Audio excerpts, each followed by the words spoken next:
출근길 자전거 사고 산재 인정받아 8,129만원 받은 실제 이야기. 산업재해라는 말은 많은 사람들에게 여전히 먼 이야기처럼 들립니다. 특히 위험한 현장에서 일하는 사람들의 이야기로만 생각하는 경우가 많습니다. 하지만 산업재해는 우리의 일상 가까이에서도 발생할 수 있으며 출퇴근 중 발생한 사고도 일정한 요건을 충족하면 산업재해로 인정받을 수 있습니다. 저 역시 처음에는 전혀 몰랐습니다. 평소처럼 자전거를 타고 출근하던 중 갑자기 넘어졌고 손목에 심한 통증이 찾아왔습니다. 사고가 난 당일 바로 병원을 찾았습니다. 진단 결과는 오른손 주상골 골절. 하지만 그때까지도 산재라는 생각은 전혀 하지 못했습니다. 오히려 예전에 보았던 자전거 사고도 보험을 받을 수 있다는 현수막이 떠올라 사고가 난 그날 저녁 경찰서에 사고를 신고했습니다. 이후 경찰 조사를 거쳐 약 열흘 뒤 교통사실 확인원을 발급받았습니다. 당시에는 단순한 사고 확인 서류로만 생각했지만 나중에 산재를 처리하고 보니 그 교통사실 확인원이 산재 인정에 큰 도움이 되는 중요한 증빙자료였습니다. 다음 날에는 직장 담당자에게도 사고 사실을 알렸습니다. 하지만 당시에는 저도 직장도 이것을 산업재해라고는 생각하지 못했습니다.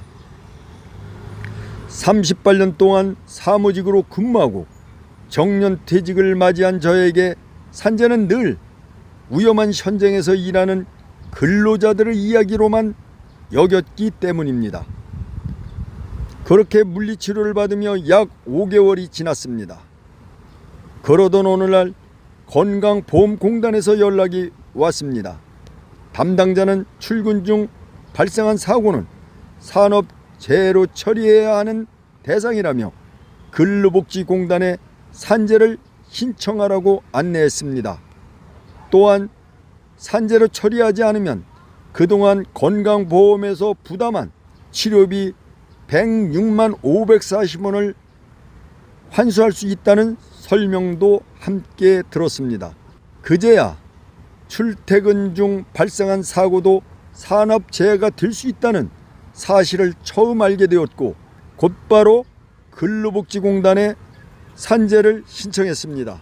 이후 산재지정병원에서 다시 진료를 받은 결과 수술이 필요하다는 진단을 받았고 수술과 치료를 이어가게 되었습니다.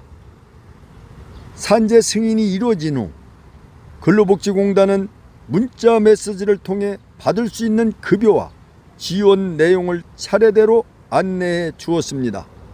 요양급여로 치료비와 수술비를 지원받았고 휴업급여를 통해 치료기간 동안의 소득을 보전받았습니다. 몸 상태가 호전된 뒤에는 하루 3시간씩 근무를 시작했습니다. 정상 근무를 하지 못한 시간에 대해서는 부분 휴업급여를 신청해 지원받았으며 후유장애에 대해서는 장애등급 제14급 판정을 받아 장애급여도 지원받았습니다.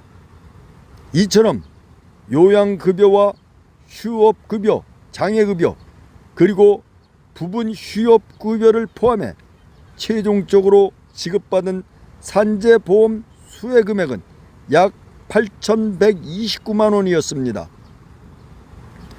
흔히들 이런 혜택은 정보를 잘 아는 사람만 받는다고 말합니다. 하지만 제가 직접 경험해 보니 꼭 그렇지만은 않았습니다.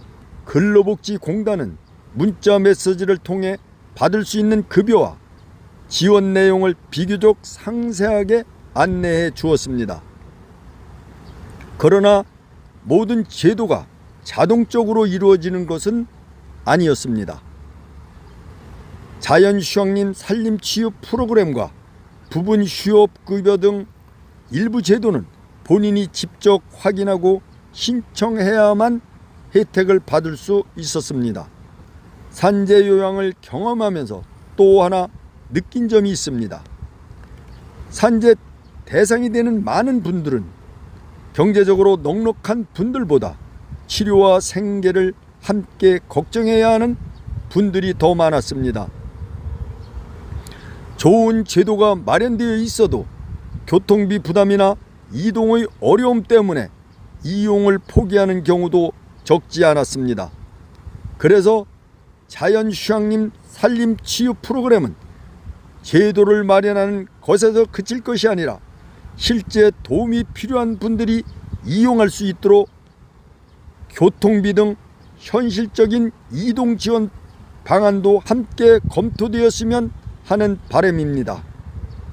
좋은 제도는 만들어지는 것에서 끝나는 것이 아니라 필요한 사람이 실제로 이용할 수 있을 때 비로소 완성됩니다.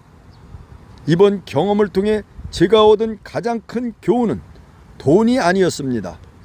사고 직후 병원을 찾았던 일, 그날 저녁 경찰에 신고했던 일, 그리고 교통 사실 확인원을 발급받아 두었던 일이 훗날 제 권리를 지켜주었습니다. 그리고 무엇보다 우리나라의 산재보험 제도는 생각보다 튼튼한 사회 안전망이라는 사실을 몸소 경험하게 되었습니다. 이 영상을 만든 이유는 제가 얼마를 받았는지 자랑하기 위해서가 아닙니다. 저와 같은 상황을 겪은 분들이 자신의 정당한 권리를 몰라 포기하는 일이 없었으면 하는 마음에서입니다.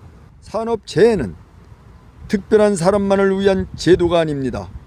우리 모두를 위한 사회 안전망입니다.